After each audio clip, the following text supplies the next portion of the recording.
All right, what's happening, everybody? Welcome to G.W.R. Gonzo'S Wrestling Room, February 28, 2023. I'm Chris Gonzo'S, joined by Tony Gonzo'S. How's it going? Oh, pretty good. Not too bad at all. We're joined by a pro wrestler, promoter, trainer, Damian Cole. How's it going, Damian? Hey guys, thanks for having me on. No problem. I think Damian does it all. Have you refed? I have refed. I've refed. See, I told Yeah, you. midget wrestling and Foxy boxing. Oh, okay.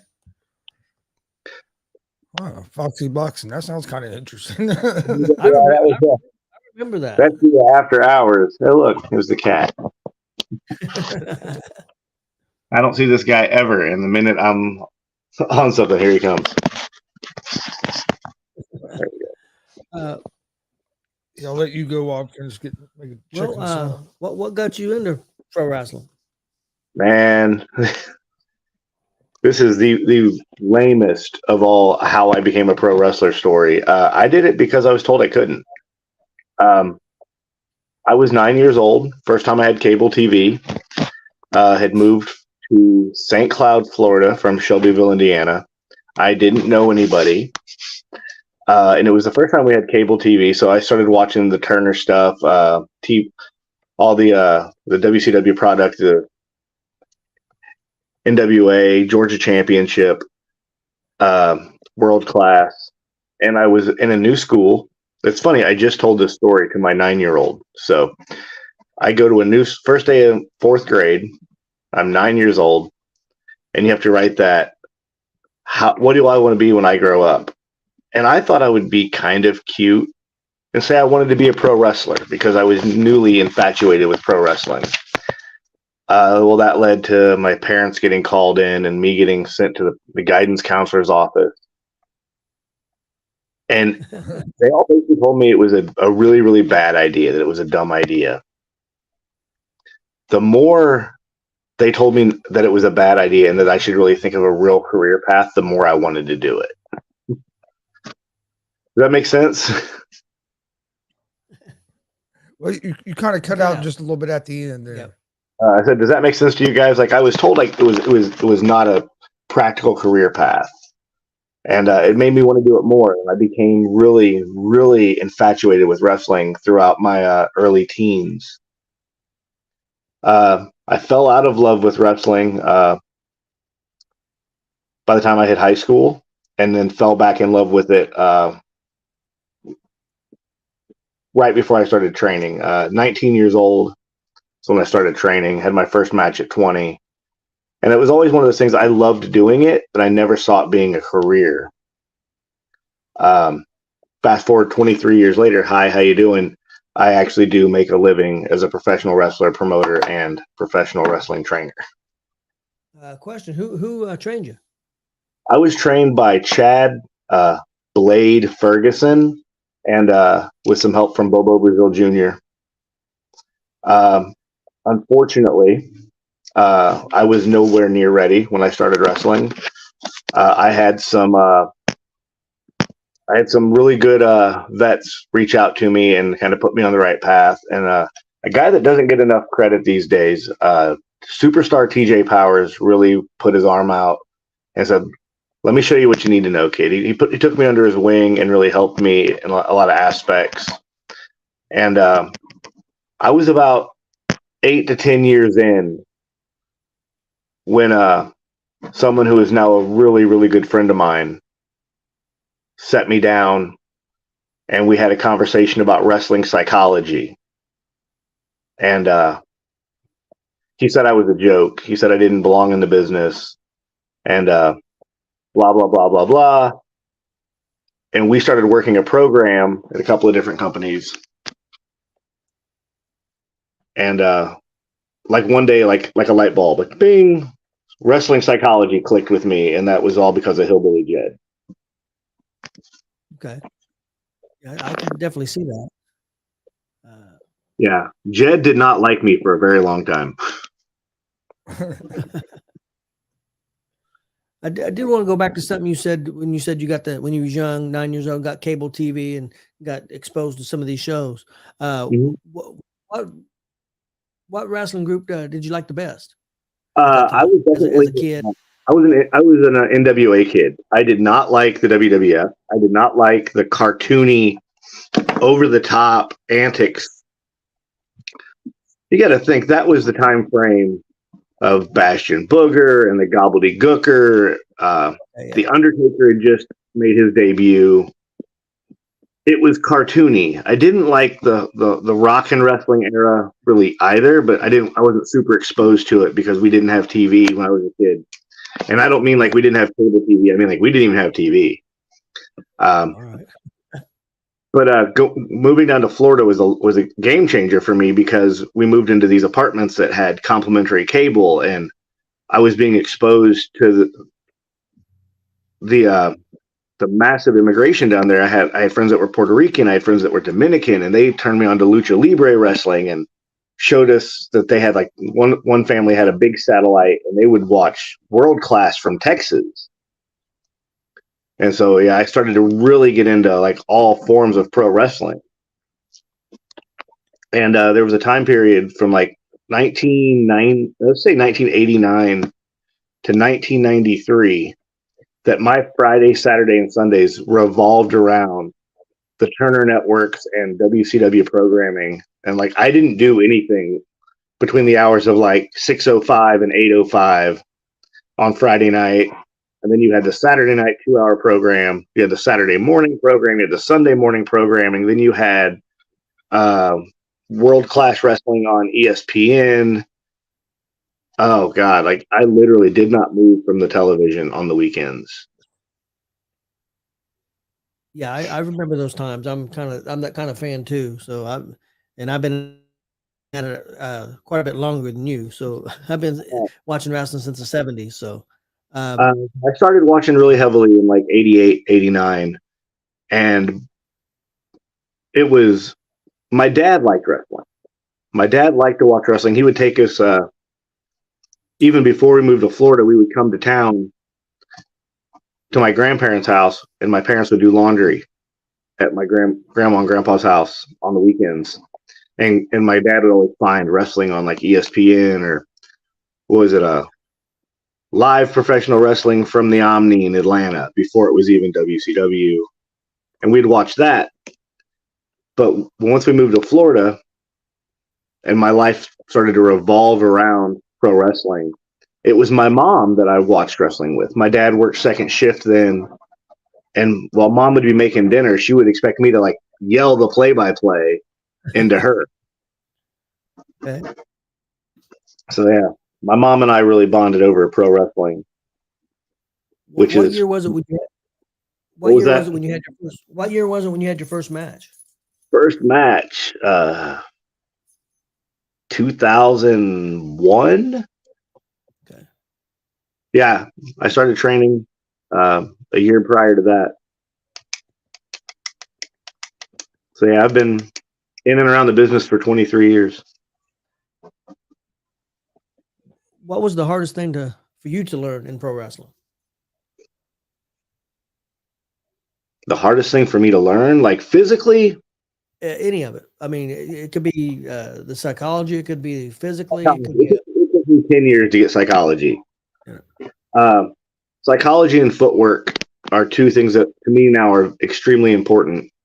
And at the academy where I coach, I preach, footwork and fundamentals because that's not what I had. I did not get that kind of training. I was taught how to bump and showed how to apply a few holds and was sent off into the wild to become a pro wrestler. And it was not good training.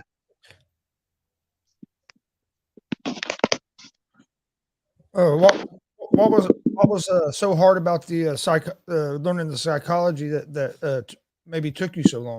Was there something that maybe I was never explained that there was psychology. It was, here's how you do this move, here's how you do that move, here's how you take a bump and go out there and put it together. I was given a jigsaw puzzle with no instructions. It was after a couple of years I started to realize, because I won't say I got heat with anybody, but I definitely wasn't making any friends. And I said that's when at first it was a superstar TJ Powers that reached out to me. he was actually the first guy to book me outside of my comfort zone, outside of my hometown, 40-mile area, if you will. TJ set me down one night and he was like, "Hey, I got this great idea. We're going to do this and this. And I want to call you the comic book kid or some shit like that." And I'm like, "Nah, that's not for me."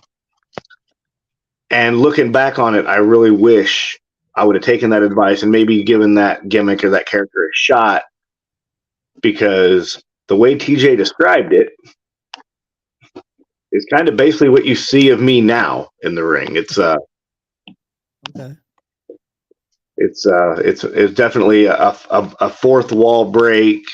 Someone that doesn't really realize he's a professional wrestler in the ring. But I wasn't ready to hear that at the time, and I thought I knew best, like we all young boys do. And excuse me, I got some in my eye.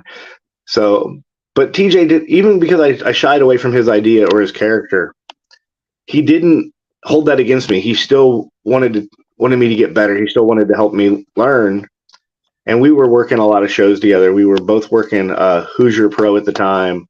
I was working for Dice Man Ronnie Vegas's promotion. I was doing a lot of good stuff because of them. And like I said, I was doing some not so great stuff because I didn't really understand the psychology. I didn't understand the why of pro wrestling. And like I said, it was Hillbilly Jed that I had to work a program with him.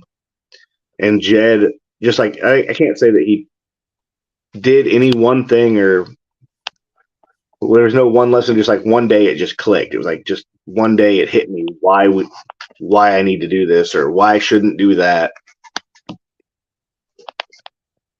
You think that's still a big issue in pro wrestling today? That is a huge issue in pro wrestling today. Is nobody uses psychology.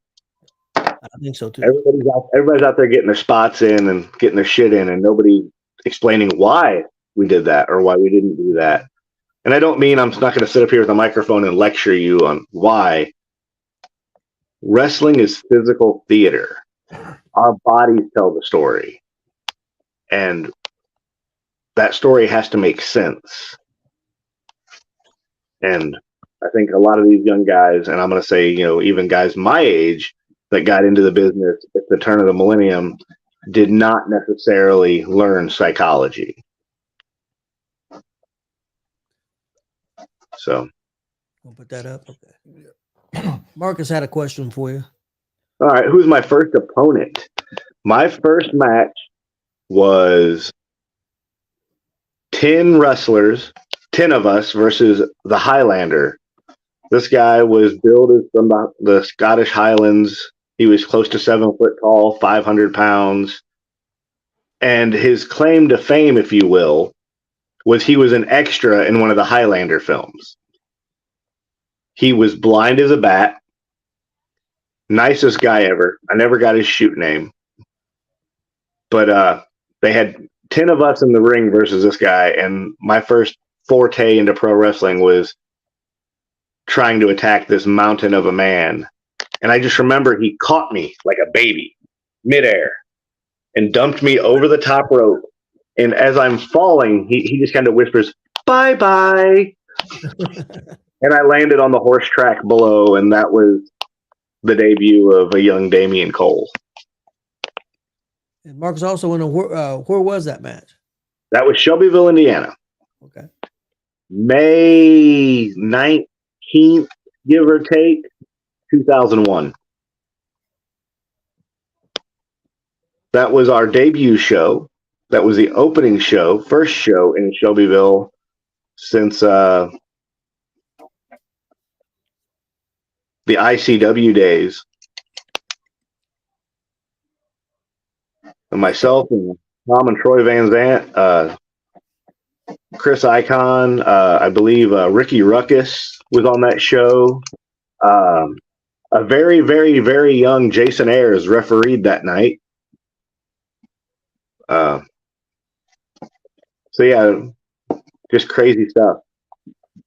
Oh, what promotion was that for? That was Midwestern Championship Wrestling, MCW, that later in time grew and evolved into New Era Wrestling. Okay.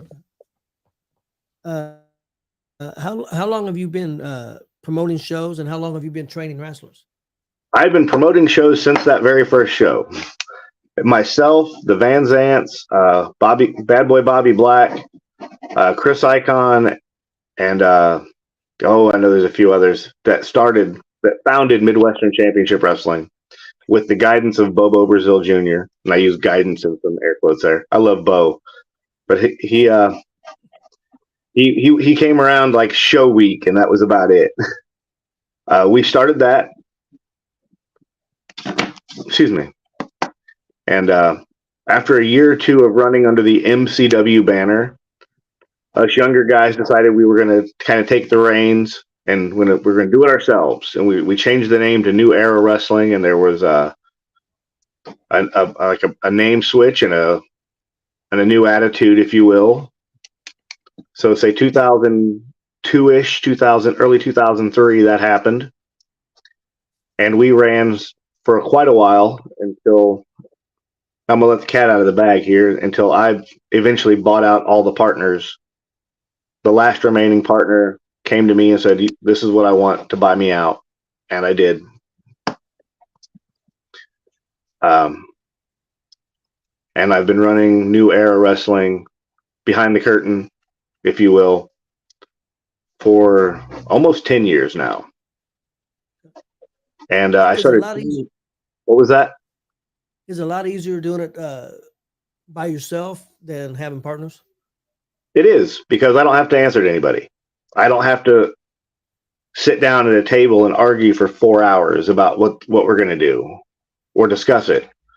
But the caveat to that, the downside of that is if it fails or if it flops, it's all me. It's all on my ass. It's all out of my pocket. And then you said the part two of that was, when did I start training wrestlers? I started training wrestlers just before I took the company over. My first trainee was also my tag team partner now, Aaron Abrams, Aaron Anarchy. He came to me at a show. I knew his then at the time girlfriend. She said, "This is my boyfriend, Aaron. He wants to train to be a pro wrestler." So I trained Aaron on the road. He would come and show up at my house at like 8:30 in the morning on a Saturday, and we would load up and go to the venue for that night, wherever I was booked. And Aaron would help them with setup and whatnot in exchange for some ring time, and I would work with him before shows. We went to the Dub for a while, going to WCWO on Friday nights just so I could get Aaron more ring time. I opened the New Era Academy just 5 short years ago. My first class through the academy was Jake Carter, Braden Lee, and Leon Lux. There were a host of other characters that did not make it, but those were the 3 that graduated that class. That's a pretty good class. They're not a bad class. Not bad. Yeah, Braden Lee doing a little something. Jake Carter, a little something for himself. Leon Lux, not as much. Not that Leon is any worse of a wrestler, but Leon's a family man. He's got wife, kids. Did not, much like I did. When I was younger, I did not make the towns, as they say. I didn't get out a whole lot. I had a really good shoot job that paid well, and I had a wife and children at home. I chose the more traditional, 40-miler, 60-miler route. Leon has actually just started coming back to the academy to help me with the current class on my Tuesdays and Thursday night. I think how many guys you usually get? Maybe that start a class and then what's the ratio of that finish and graduate? It is the law of diminishing returns. I'll walk you through the process of how I start a class. When I believe it's time to start another class, which means when the previous class is exited and nobody's coming back for just open ring time, I will announce that we're going to have an open house. And that is open to the public for 4 to 6 hours on a given night. The open house that we had for my current class, we had 35 people show up. 35 potential wrestling trainees. After about an hour of listening to me talk and explaining how I do things and why I do things the way I do them, we get in the ring for about 35, 40 minutes. Some people have never been in a wrestling ring. Some guys, the minute they get in there, if they were skeptical before, nope, now they want to do it. Or they got in there, they take one bump, they're like, nope, this sucks, not for me. At the end of the open house, I set a date for what we would call orientation. We went from 35 people at the open house to 12 at orientation. At the end of orientation, the first day, if you will, I say we're going to report back to the facility in 2 weeks for day one, week one of training. 4 showed up. 35, 12, 4. And out of those 4, did all 4 of them make stick with it and make it through their training? Well, out of those 4, that class is my current class. That class, the fall class of 2022, started with 4 people.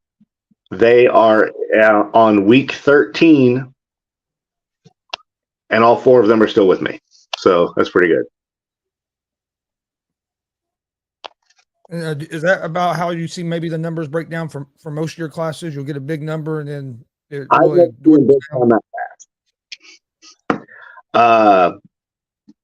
my Tuesday, Thursday kids, my 40-week kids, they started out at 6 and they're at 5. Their open house was like 12. Orientation was 8. Class was 6. And they're 40 weeks in. Those kids just had their in-ring debut back at Headlocks and Heartbreaks, and all 5 of the kids that have stuck with it made their debut. So I can't complain. No. What's in your opinion the hardest thing to teach as a trainer in pro wrestling? To slow down. Everybody wants or thinks we got to get in there and run as fast as we can, go as fast as we can, got to get my stuff and boom, boom, boom. No, slow down. Less is more. God, I'm starting to sound like one of the old guys. That's something you hear. I mean, we've heard a lot just by talking to some of the older guys and some of the guys in the business now is exactly what you said. Slow down. Because very consistent. I listen to Busted Open and listen to Bully Ray, who owns his own school, I think in Connecticut, and he says exactly what you just said. Slow down and less is more. It's funny you mentioned that. When I first started, I was looking for inspiration, if you will, and I came across the Team 3D Wrestling School. And I watched some of their footage and some of their training stuff. And I had already done some time at the Monster Factory with Danny Cage. I did a 3-day super camp, and I tell this, and I'll stray away from my story for just a second here. If you're a young wrestler and you get a chance to go out to the Monster Factory in New Jersey and sit underneath the learning tree that is Danny Cage, do yourself a favor and do it. I was there for 3 days with Donnie Idol. Everybody knows Donnie Idol from Emerge Wrestling. Donnie Idol and I went. I had just had a stroke. I was non-physical. It's a semester of college in 3 days. I filled a composition notebook with notes from the guys that were at that super camp. And I came home from New Jersey with the new plan, if you will, and I put pen to paper and I started devising my lesson plan and how I wanted to train people and what I wanted to do, what I was taking from Danny, what I took from Bill DeMott, what I took from Les Thatcher while I was there. And that first class that I put together after my visit to the Monster Factory was the Braden Lee, Jake Carter, Leon Lux class.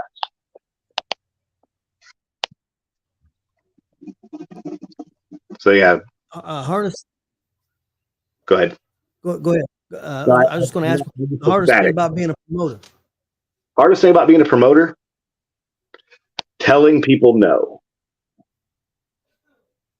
I don't care if it's somebody you don't like or if it's a good friend of yours. Nobody likes to be the guy to tell you no. So when my phone starts blowing up, hey man, my booking canceled. Can you get me on? You got room for me? The hardest thing is to say no. And I guess I have a bit of a reputation for saying no relatively easily, but it still sucks. It sucks every time I got to tell somebody no, because I know how much it sucks to be told, no, I don't need you on this show, or no, we're full up. Have you lost any friends? The promoter's the bad guy. He's the guy that's got to watch the bottom line. If I had an infinite, pocketbook, yeah, we'd have a 25 match show and would book everybody and their brother, and we'd all do all the crazy stuff. But we got to put on it somewhere. Have you lost any friendships having to tell people no? No, I've never lost a friendship over telling somebody no. I have lost friends in this business, but not because I told them no.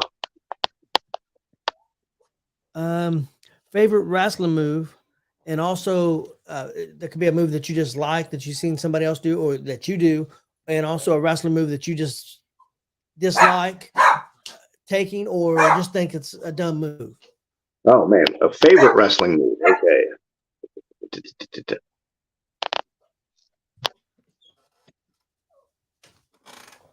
I'll be honest. It's dated, and the first time I saw Sting do the Scorpion Death Drop, that move just blew my mind.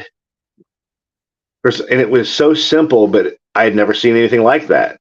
When Sting came back and did the dark, spooky crow gimmick to hook a guy backwards and then DDT him, I thought that's a murder charge. That's not a wrestling move. The only time I was that impressed with a move after that was the first time I saw P.D. Williams do a Canadian Destroyer, which now everybody and their brother does Canadian Destroyers. But the first time I saw that, I'm like, who did what to who there? Yeah. It was unbelievable. Yeah, the first, and I was already a professional wrestler at that time, and I happened to be watching a TNA weekly pay-per-view and saw PD do it. And I'm like, how do you have that conversation? How do you walk up to the brother you're working and be like, all right, so man, I got this idea. I'm going to hook you for a pile driver, but I'm going to do a front flip, causing you to do a back flip, and we're going to land in a pop. No, how about no? How about not this guy? And now they do it. And now everybody does it. Still don't get. Yeah. And you asked move that I just don't like. Yeah. There's a lot of stuff I don't like to take, but I hate German suplexes. I absolutely despise them because I don't want to take. I'm not. I don't like it. I've taken 2. I have been a wrestler for 23 years, and I have taken 2 German suplexes. And the last one I took was from a young man named Dalton Davis. We're talking in the back, not to give anything away. We're talking, and he says, brother, man, I got this thing. I want to do this bit, bam, boom, and you stumble out and take a German. And I'm like, nah, I don't think so. Well, through the course of talking to this kid, he let it go. He didn't push. We sat and we talked for about another 45 minutes. We got ready to go out, and I'm like, hey, D, that thing you wanted to do, out of the corner, let's do it. Let's do the German. And that was probably the safest I've ever felt in that situation. That kid's great. I think Dalton Davis doesn't get the love that he's owed. Yeah, I like Dalton a lot. I've seen him quite a bit early on when we first was going to shows. I haven't seen him quite as much recently, but yeah, he's good. I think he's Terre Haute based. Don't quote me on that. So we've had him at New Era a time or two, and I've seen him at Summit, I believe. I was going to say, I think we've seen him at New Era You know, we see, And then we've seen him at we seen him at DCCW early on in that tag team with. He just wrestled Levi. Levi. Him and Jason Levi were a tag team together. The Knockout Society. The first couple of DCCW shows, they were their champions. We seen him quite a bit. Okay, I was confusing Jason Levi with Levi Everett. I'm like, wow, that's a weird tag team. But no, Jason Levi. Jason Levi. Yeah. I've been hitting the head a few times, man. Come on. But when you were saying like that, when he was talking about that spot, and you were like, "No, does that happen a lot when you guys get together? Like one guy wanting to do something, and the other guy be like, "No, that's not happening." Not as much as you would think.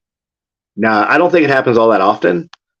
Especially in this area, we've got so much good talent. So many of the guys are just phenomenal, and everybody knows everybody. I mean, even if it's somebody you haven't seen in 6 months, like me waving off the German was a me thing. It had nothing to do with Dalton, or just not a fan of it, don't like it. But after, like I said, after talking with him, I looked at him and said, "Listen, let's put it in. Let's do it anyway." I feel completely safe and comfortable. And I'm not going to lie. I think a lot of it had to do with the fact that it was my ring. It wasn't somebody else's ring that we did it in. Because you know what you're landing on. Yeah. I'm not worried about the ring exploding or falling through a piece of it. What's the best piece of advice you received in the wrestling business? The best piece of advice? Yes. And that could be somebody told you as a promoter or as a wrestler or as a trainer, anything that would come to mind. I think the best advice I ever got was don't do it.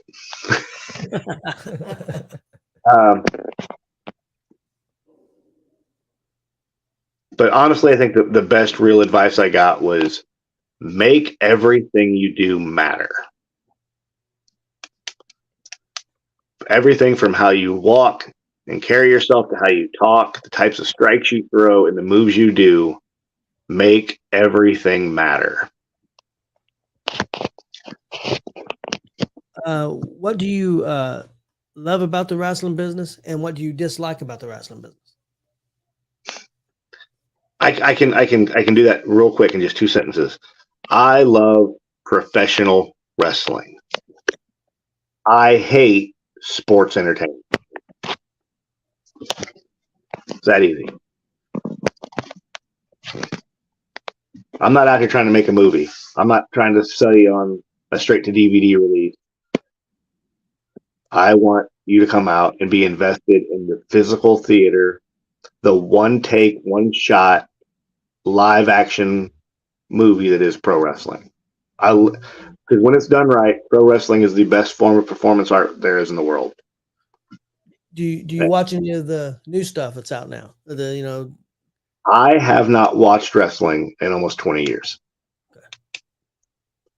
Every now and then, my son will have something he wants to show me, or we'll watch a pay-per-view every now and then. Here at the house, we'll have like a WrestleMania party.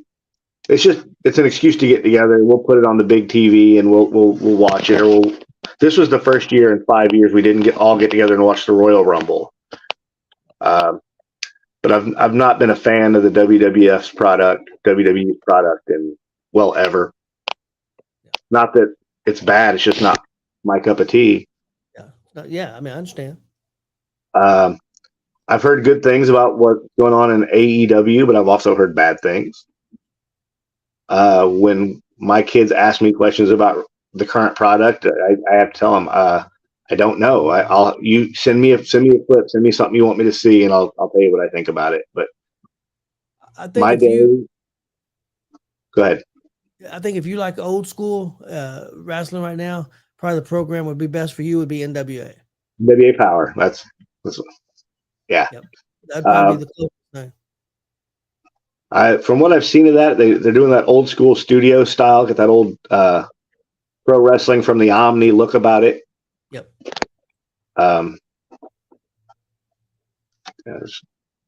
I don't watch unless I have a reason to. I am at the academy 4 nights a week. I have a Monday, Wednesday class and a Tuesday, Thursday class. I have a wrestling show or a ring rental every weekend. That only leaves Fridays, and I got a wife. I've got a young son.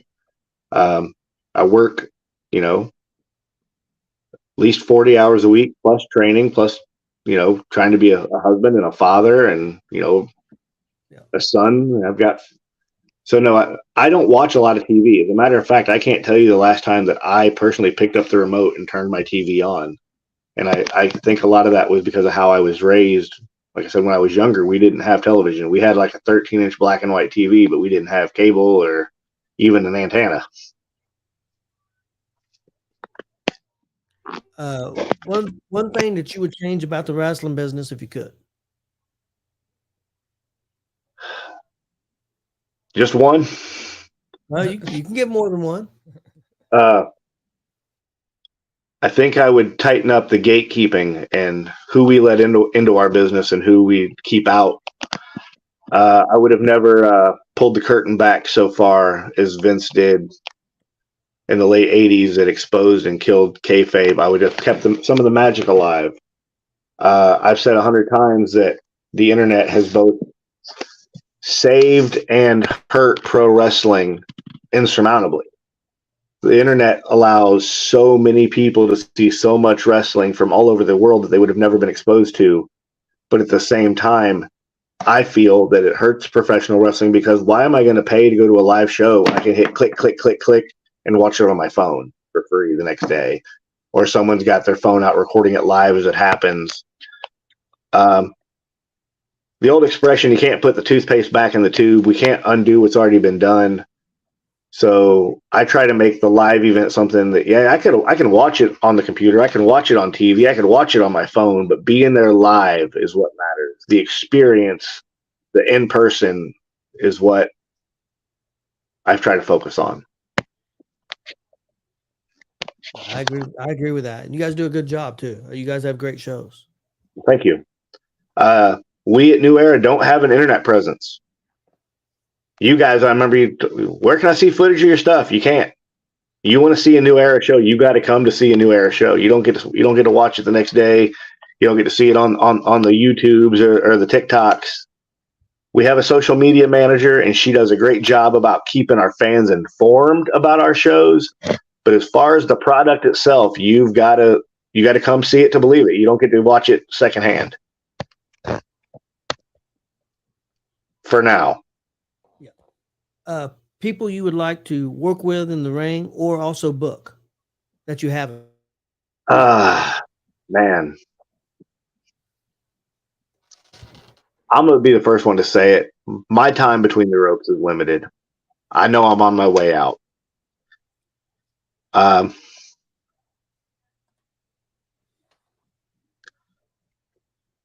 That's a tough one.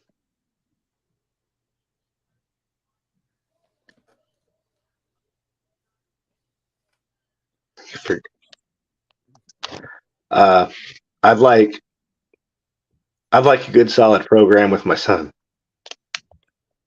Yeah, that would be good. I'll tell you what, from the time that we've first saw him in the ring to now, the improvements that he has made has been great to watch.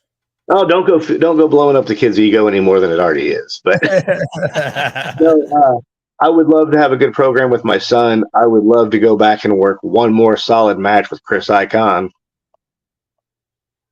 I'd say I'd like to square off with Hillbilly Jed another time, but man, I don't know if I got another one of those. I don't think I have another Hillbilly Jed ass whooping in me. Have you seen that Hillbilly Jed Calvin Tank? I love Jed to death. Some of the best matches I've ever had have been across from that man. Oh yeah, we're both big Jed fans as well, and I know what match you was getting ready to talk about, him and Tankman. Oh my gosh, it was fantastic. That I was there for that match. I was backstage. I was there for a rental, And wow, just wow. Yeah. When he went through that chair bent back. I've never seen a chair bent back like that. Oh, Chance. Favorite match that you've had, and also your favorite opponent. Favorite match. I have a favorite match that never should have happened. It was the first time we decided to try to incorporate some sports entertainment to a Damian Cole match, to a King of the Arcade match. I got with the Sound Girl, and I wrestled the whole match with the Power Glove on. And it was a one-off show for a church. It was a fundraiser. And we did the whole bit where I would pause the match mid-match, and she would play the pause sound from Super Mario Brothers. And I walked up, I paused the kid right before he hit me, and I hit him, and he didn't sell. He didn't move, like a statue. And I hit him again, and he didn't move. And I hit him a third time. Then I'm like, oh, yeah. And I unpause it, and the kid flies across the ring. We did 5 or 6 spots like that in probably a 15-minute match. And it was legitimately just a fun match. And I've never had another one like it, because I've never had another guy in the ring with that was okay with doing something that hokey. And we'd never had a situation where like everybody that needed to be in on it understood what the play. Everybody understood the assignment. You know what I mean? Because a situation like that, or a match like that, to do those kind of spots, everybody's got to be on the same page. The Sound Girl, the light guy, everybody's got to know what's going on. It has a lot of moving pieces, and it worked one time for me, and I'm happy with it. What was the second part? I'm sorry. Favorite opponent. Favorite opponent of all time. I love wrestling Hillbilly Jed, and I love wrestling Aaron Anarchy. Talk about two different sides of the spectrum. Yeah. I love wrestling Jed, and I love wrestling Anarchy. Favorite match that you've promoted, and favorite show that you've promoted. Favorite show that I've promoted. Man, that's tough. I've been promoting literally for 20 years. New Era has ran monthly, every month, except for during the year 2020 for COVID, we took 9 shows off. I couldn't, and I can take no credit for any of it. Our booking committee and our writing staff kill it every month. So much work goes on behind the scenes that they don't get credit for, that the fans don't know about. But our booker does an amazing job of putting together just solid top to bottom shows. But I can't pick one. I can't. Okay. How long have you guys been running there at the Boys and Girls Club? 12 years?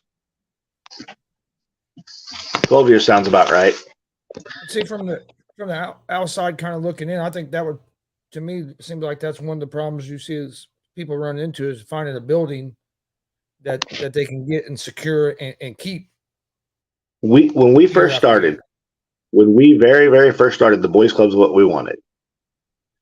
But they didn't want us at the time. So we went to the fairgrounds. We went to the Sanctuary of Shelbyville, which is the old armory here in town, the old downtown armory. We were at the Civic Center for a while. We were out in St. Paul at the old Paul Cross Gymnasium out there. And one of the partners was working at the Shelbyville paper, and they got in tight with the sports editor, and the sports editor arranged a sit-down meeting between the 3 of us that were left, the 3 owners that were left at the time, and the director of the club. And we came to an agreement and he said he'd give us like a 1-year trial, and it went well, and we've been there ever since. And I sat down with the new director of the club. Scott Spar has been with the Shelbyville Boys and Girls Club for a while, but he's now the I guess you call him the director of the Shelbyville club, and he also oversees the Waldron and the Morristown club. But we've agreed to continue our relationship with the Shelbyville Boys and Girls Club indefinitely. We're going to be there as long as they'll have us. That's a nice facility. Yeah, it is. They take amazing care of us, and in turn, we try to do everything we can for the club. We go to fundraisers. We donate. Every year, the New Era Wrestling holds our. Excuse me, a little tongue-tied. We hold our giving back show in November, and we donate 100% of the proceeds. All the wrestlers donate their time. Every dime that comes through the door, that comes through concessions, that comes through the raffles, that comes through donations, goes straight to the Boys and Girls Club. And we give that to them as a thank you. And we give that to them right there, the third week of November, right going into the holidays. We give the club the largest donation of the year from us anyway, right before the holidays, so the club can use it as they see fit. We were. I've actually been at that show the last 2 years. That was the first show we ever came to of yours, and then we were there this last November. Right. For it as well. It's a big show. We like. It's not just I can't put any of that on me. That every wrestler on the card donates their time.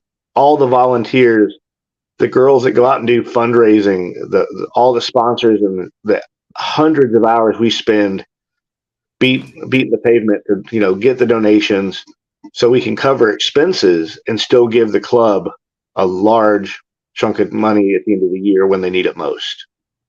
Because if you've ever done any kind of fundraising, the end of the year, that budget's dwindled down quite a bit. Start pinching pennies come, October, November. I saw that you guys had a sellout your last show last month. Yeah, the Headlocks and Heartbreaks was completely and totally sold out. There was not a seat left in the building, standing room only. And Headlocks and Heartbreaks was the 1 year anniversary of the return of women's wrestling to New Era Wrestling. We had a really strong women's roster several years ago. We had Cameron Starr, Miss Heidi Lovelace, Ruby Riott when she was in the area monthly. Thunder Kitty, Mickey Knuckles, women that worked for us consistently on a rotation. But as things do in our business, times change and people move on and move up, and great for them. But it made it very hard for us to maintain a women's division. So a year ago in February, we brought women's wrestling back. And 2 weeks ago at Headlocks and Heartbreaks 2023, we celebrated a 1 year return of women's wrestling at New Era. Is it hard as a promoter or a booker? Is it harder to? I know there's more men wrestlers around than there is women wrestlers. So is it harder to find the women to book to get on your show? That would be an awesome question if I booked the talent. I will say this as the promoter, as the guy, I do work a little more tight knit with the booking committee when it comes to the women, because it's a much larger expense. Everybody knows women wrestlers are a commodity. They're an attraction. So yeah, it's not like the booker can just book, any other wrestler. He knows what is a fair and acceptable price for a wrestler. But when a woman throws out a number, he's like, "Hey boss, let's talk about this." So I'm a little more involved when it comes to the booking and of the women, just because it is a bigger risk financially. Did you have a favorite pro wrestler growing up? I did. I was a huge Sting fan. Like I said, I had moved to Florida, and I was infatuated with the beach and we went every Sunday to Cocoa Beach, right outside of right off A1A there in Cocoa, and I had a flat top, and I wanted to be Sting. That was the wrestler I wanted to be.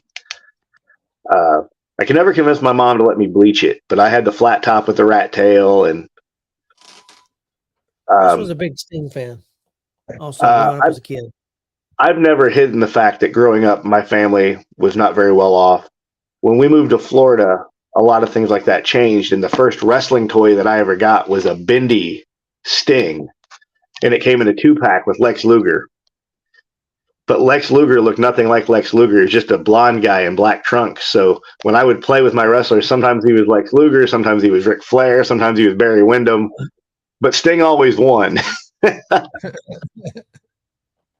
This may be the same answer. I'm gonna ask you that. If you had an opportunity to get in the ring with anybody, I mean, I'm talking from the past, fantasy opponent. Hey, we're gonna give you a arena. It's your match, 5,000 people. Who would you pick? Anybody but me to be in it. No, yeah, the little mark that lives deep down inside my heart says it would have to be like Surfer era Sting, or maybe like 96, 97 Crow Sting, where he still hadn't spoke. I've met a lot of really cool people in the business, and my bucket list for people to meet is very, very small. And Sting is on that list. I don't know what I'd do if I ever met him besides just shake his hand. I got to meet Nikita Koloff when I was very, very young in the business at a church function, and Nikita and I spent the entirety of the evening talking pro wrestling when he was supposed to be giving us not necessarily a sermon, but he was there on a church engagement. And when he found out through the minister, who was my cousin, that I was also a pro wrestler, Nikita and I sat in the back of the dining hall and spoke pro wrestling for hours. So yeah, I would love to maybe wrestle Nikita or Sting. Yeah, Diamond Dallas Page would be another one if I was gonna. I think Page is an amazing talent, and he's somebody that just kind of captivated the everyman perfectly in the 90s. Yeah, especially considering that he started so late in his career. I mean, he was not a young man when he started, and what he accomplished was pretty great. He's still doing great things. DDP Yoga is helping so many guys, men and women across the world, and I see a lot of wrestlers, even a lot of us indie guys are using DDP Yoga to maybe repair some of the damage that we inflicted upon ourselves by taking really, really bad bumps and taking stupid matches early on in our careers. Have you had the opportunity to work any of the names, like guys that had been in bigger companies? No, sir. That's never been my spot on the card. That's not for me. I'm very comfortable with every match I've ever had. I'm well aware of who I am and where I belong on a show, and putting me against a TV name isn't going to do any good. It's not going to do anything for anybody. Those are the spots that need to be reserved for the guys that are about to make that next level step. And at this point, this juncture in my career, that's not me. So I wouldn't waste that match. I'd give that match to a Jake Carter or to a Braden Lee. Yeah, I was just getting ready to ask you that, and you can, you said Braden Lee because I know he's wrestling for you, and Jake Carter, but out there on the independent scene, what names, if you're willing to give, who do you think are ready to have that opportunity to go to that next level? Is there any names that you can think? There's so many. There's so many guys right now that are just on that cusp of greatness, and I think the Indianapolis area has a lot of them. I'm not going to say names or this or that because I don't want to maybe offend somebody. Hey, you didn't get my name out there, but no, this area, the Midwest in general, has always just been so saturated. And at this point in time, I believe that we're saturated with really, really good, capable talent. There's a lot of good talent. We just been what now? About a year and a half now. The last years have just been amazing. I mean, look at guys like Levi Everett. That guy, I was introduced to him, and I'm like, he's Amish, and he's a wrestler. It's great. Yeah. Oh yeah. There's a lot of great talent out there. And you don't have to be a body. This is not 1987. You don't have to be 7 foot tall, 300 pounds of shredded lean muscle. There is a spot for everybody out there. And I think the national market has realized that you don't have to be 7 foot tall and built like Arnold Schwarzenegger to be an amazing professional wrestler, to tell a great story in physical theater. Yeah, I agree. I think you're right. That it's starting to get nationally that more people are accepting the fact that you don't have to be that big guy. I mean, there's always going to be a market for the big guys. Yeah. The big guys are always going to have a place. But I think now that it is more of an exhibition in athleticism. The cat's out of the bag. Wrestling's not real. Nobody wants to see a 40-minute chin lock anymore. So the guys that are going to put on the entertaining matches, the Young Bucks, stuff like that, stuff that just would never have flown 20 years ago, is what's captivating the next generation of wrestling fans. Watching these guys that are acrobats in physical theater. Being old school like you are, how do you feel about that? I love it. I have a hard time with it. I'm going to be honest. I do too. I really do. But I've come to terms with the fact that wrestling has to grow. Wrestling has to evolve. Yep. I think maybe some guys take it a little too far. But there's something for everybody out there right now. There's something for the wrestling purist. There's something for the theatrical kid. There's something for the guy that loves over-the-top characters. There's something for the body guys. I mean, there's literally something out there for everybody. Yeah, yes, Marcus Fine hit it nail on the head. It rounds out the show to have a variety of sizes and abilities. Thank you, sir. That's why you're the number one wrestling fan in the area. Yep. No doubt about that. Yeah, I still watch wrestling. I watch it every night. And if I'm not watching a new show, I'm watching old stuff on the network. Even AEW, I watch every Wednesday night. It's not my cup of tea, but they give me enough where I go back every week. There's some stuff I don't like. And there's some stuff I don't like in WWE. There's stuff I don't like in NWA. There's stuff I don't like in Impact. I mean, that's perfect. But I can sum it up for you like this. You guys have both seen me wrestle. I assume the majority of the fans of the Gonzo Sports Show have. You know what I hate? What I cannot stand? Brace yourselves. I hate comedy wrestling. It does not entertain me in the least. But it's what I do. I'm a comedic wrestler. I am. I know I am. I'm not. It doesn't offend me when somebody says, "Well, you're a comedy actor." Well, yeah, I am, and I'm damn good at it. But I dare challenge anybody to match my fundamentals and my psychology in the ring while I'm doing comedy. But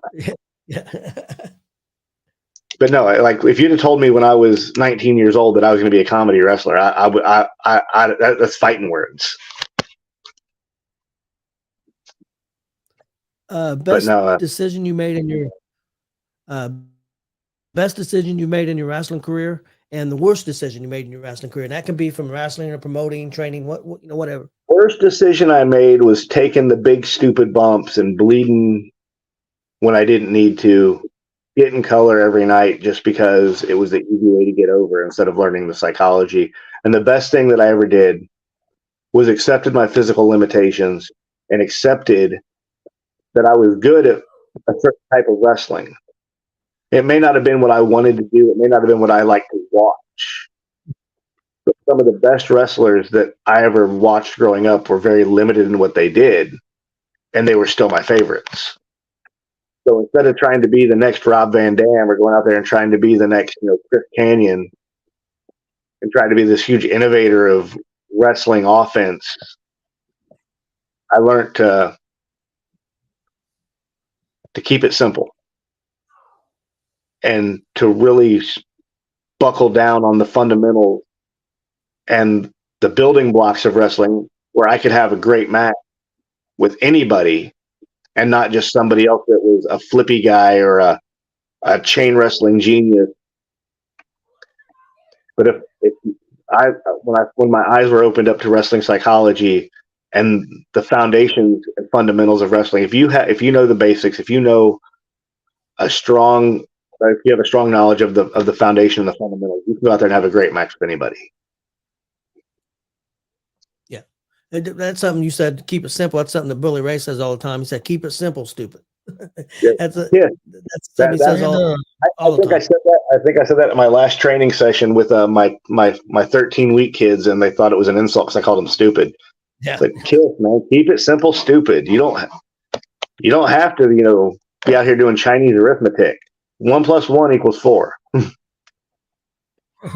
Well, we went to a seminar with the Rock and Roll Express. Oh yeah, and that's the same thing. Morton said the whole seminar is keep it simple. You don't have to, like you said, make everything mean something. Everything you should do should mean something. You shouldn't have extra stuff in there if it doesn't mean anything.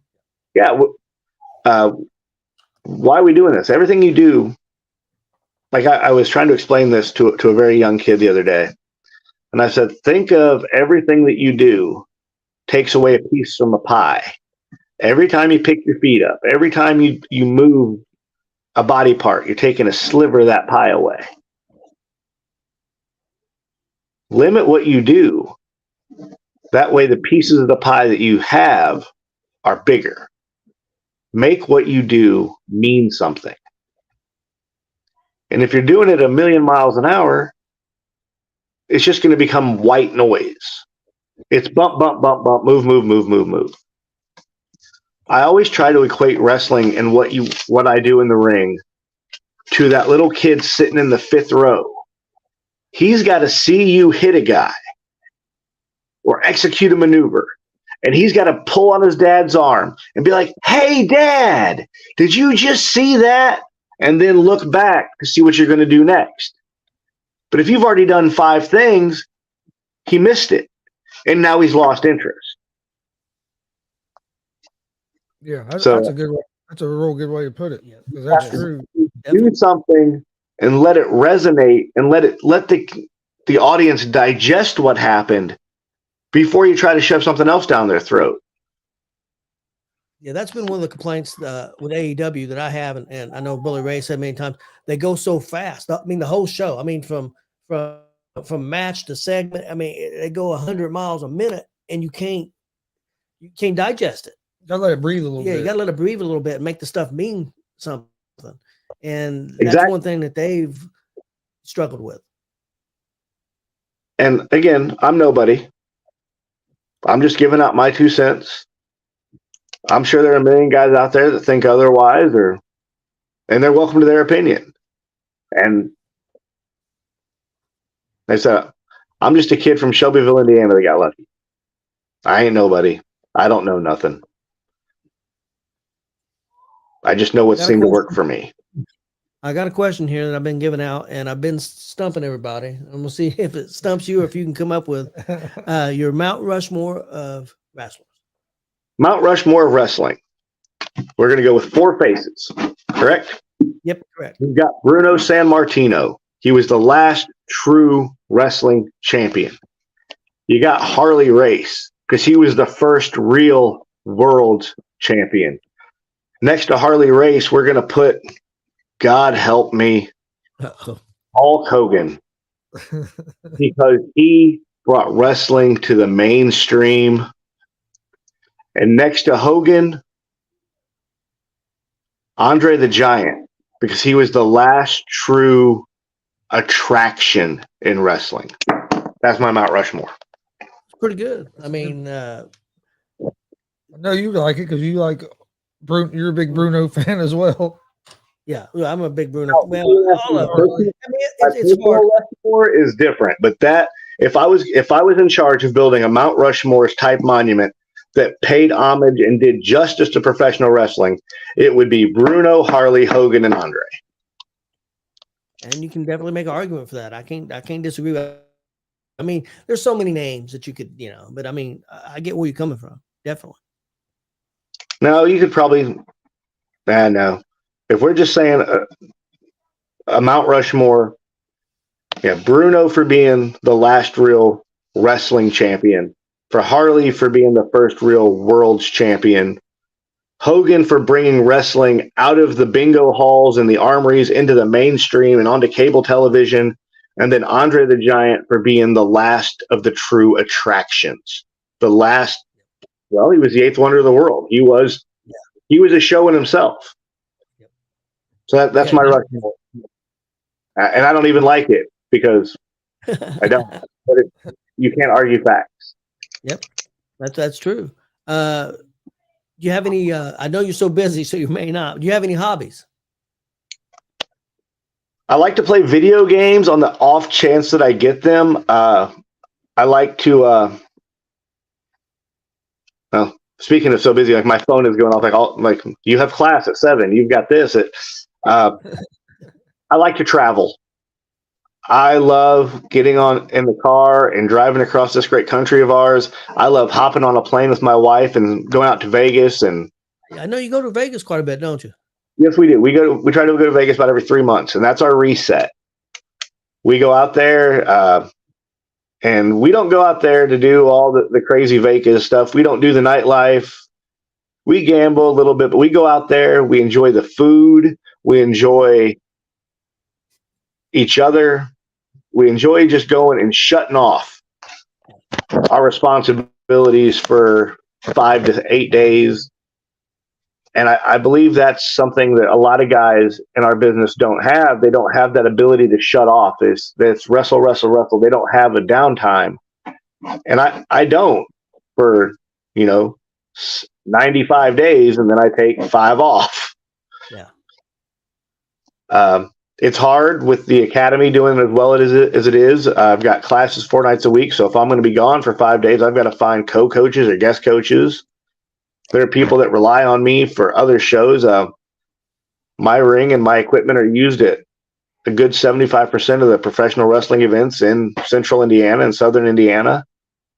So there's a lot of moving pieces in order for me to just, as everybody seems to think, just jump up and go to Vegas at the drop of a hat. There's a lot of moving pieces in order for me to have that downtime. Favorite food? I'm a burger guy. I love a good cheeseburger.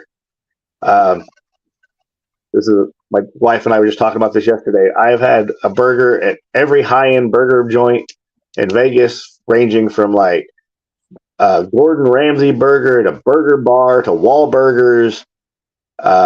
What's your favorite burger? Favorite burger is a black and blue burger from Off Broadway Burger in New York, New York. Okay. Yeah. That is my all-time favorite burger for now until I find the next one. Okay. Did you just I don't know if I can remember the place. It was and they actually didn't make it. It was an Indy B spot. The B spot. Did you ever have the opportunity? It was Michael Simon's place. Did you ever have the opportunity to go there? I did not. Yeah, it was very good, and I don't know what happened. I know that they closed up in the middle of the night, and employees didn't know they were closing and left. But man, that sounds a little scary. Yeah, we'd been there a few times, and it was always pretty busy, and the food was great. So I don't know what happened. That's what we do. We go to Vegas. We go to Vegas to eat and drink. We don't go for.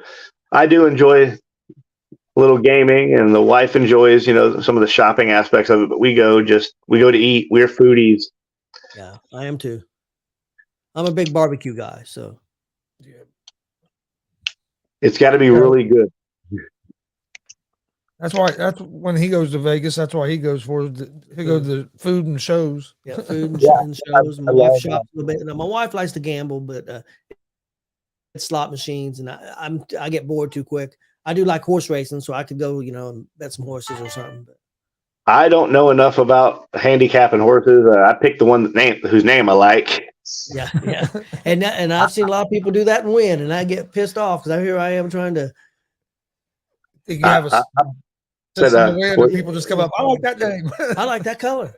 I bet the farm on a horse named Future Glue once. Future glue. Toughest match you've ever been in, and that could be physically, that could be where things just went wrong, that could be whatever, and also the easiest match where just everything went perfect.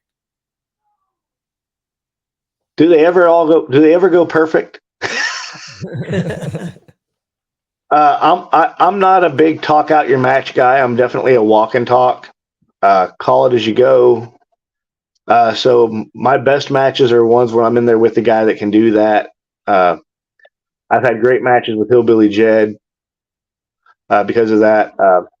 I had some amazing matches with TJ Powers 10, 15 years ago.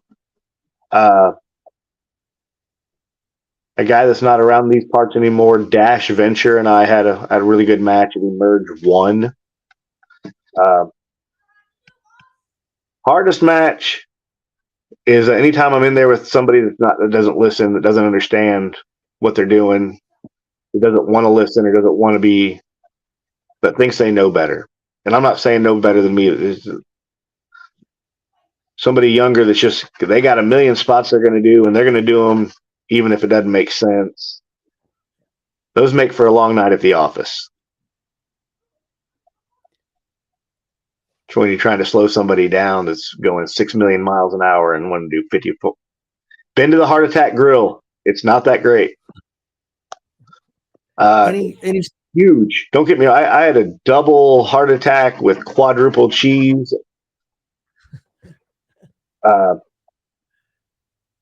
It was more food than I cared to put away, but how was the Gordon? I got a grandson who's a huge Gordon Ramsay fan. How was the Gordon Ramsay? Gordon Ramsay burger was Gordon Ramsay burger. Huge. That's in Planet Hollywood. Yeah, we're getting one Gordon Ramsay restaurant here in Southern Indiana soon. Really? One of the casinos. It's what I think it's maybe a steak place. I know it's a more high end place. It's not a burger place.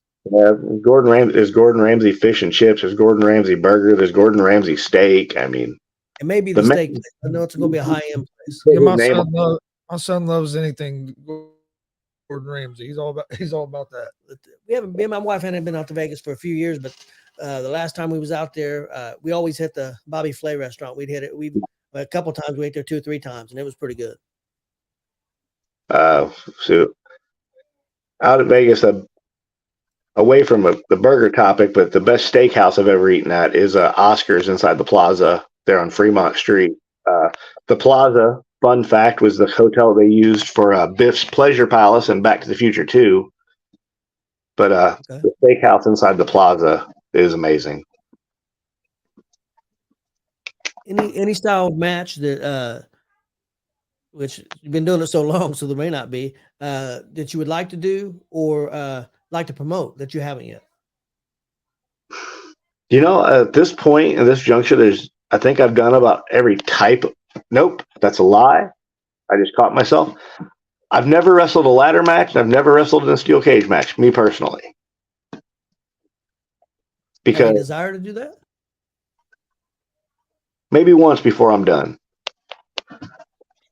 I don't think my character, my style necessarily lends itself to those kind of matches. So I've never had a need to. Those type of matches are usually made for big blow-offs at the end of a big feud or for a championship. And that's not anything that I'm really I'm pursuing or have pursued for myself for years.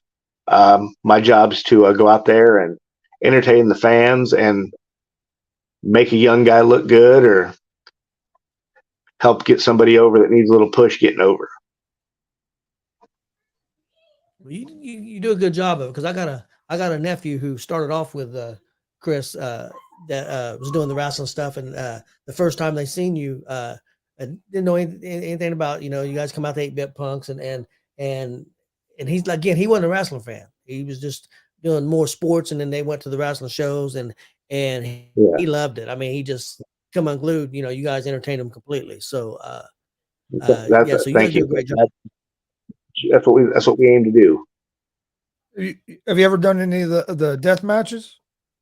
I am not a deathmatch wrestler. No, sir. I've done some hardcore, and early in my career, I got my fair share of color, but I stayed away from razor wire and broken glass and hepatitis. Yeah. That stuff. Some of that stuff's out there a little crazy for my. But I'd like to go watch one live. I'm not gonna lie, I haven't been to one live, so I'd like to go watch one live. I don't want to be in the front row. Yeah, I think I'm fine. No thanks. And see, I have a weird dual plane with that. Is like you said, I'd like to go watch one, and even if I did, I wouldn't, because those are my friends and those are my brothers and sisters out there, and I don't want to see those. Like I preach, one of my favorite young guys right now is Eric Dillinger. And I'm like, I tell him, like, why, Bubba? Why? You're so talented as a wrestler. You ain't got to do death matches. But he loves them. So yeah, him. He does them. Cole Radrick is doing a lot of them. Don't get me started on Cole. I've known Cole since he was still wet behind the ears. Another one. I mean, I'm so proud of everything that Cole Radrick has done, but I'm proud of him, and I'll just leave it at that. I'm proud of Cole Radrick. I'm happy for him. I'm glad to see little brother out there doing good things.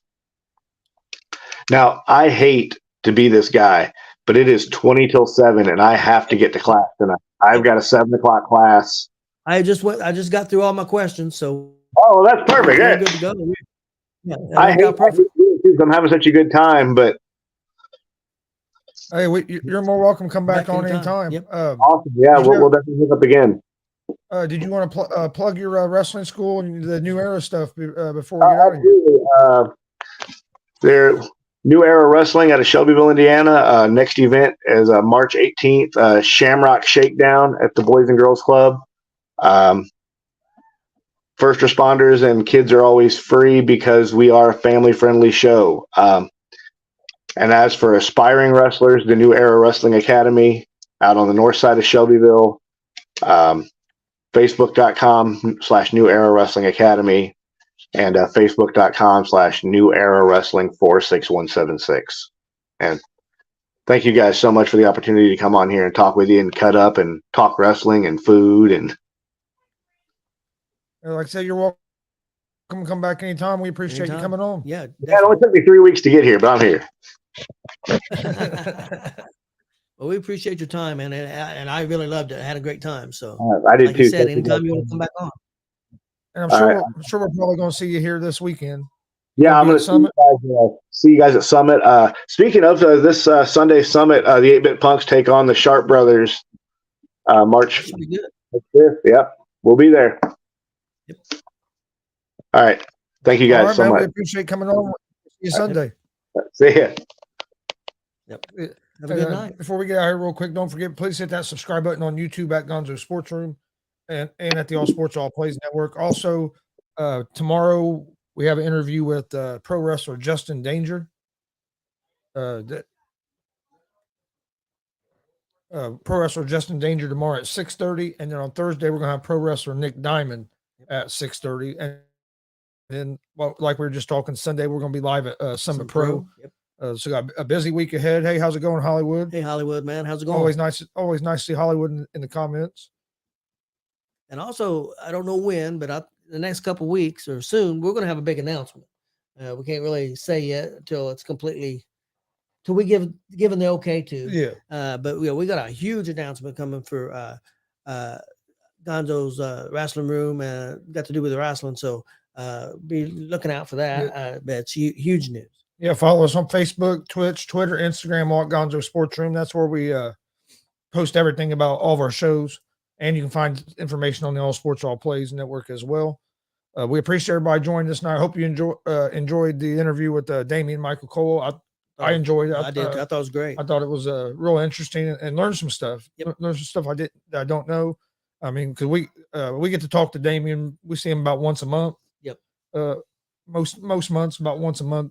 sometimes more than that, but usually about once a month. So we do get a chance to talk to him some. But this was the first time really getting to sit down and just cut loose a little bit. And real quick, check out their shows in Shelbyville. They usually run the third week of the month.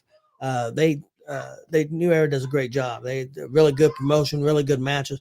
The Boys and Girls Club there in Shelbyville is a great facility, great family entertainment. So definitely go check them out. And I know you can go to their Facebook page and get more information because you can get advanced tickets and stuff. Because I know, like I said, last show was standing room only. Yeah, if you really like I know the last time we were there was basically standing room only. They even sell a season pass at a reduced price. And that's a real good deal. And the VIP deals and front row deals, they have some really cool deals. So definitely check it out. But we appreciate everybody joining us. We'll see you guys tomorrow, 6:30 with pro wrestler Justin Danger. We appreciate Damian Cole coming on tonight. See you guys tomorrow. Hope everybody has a great night.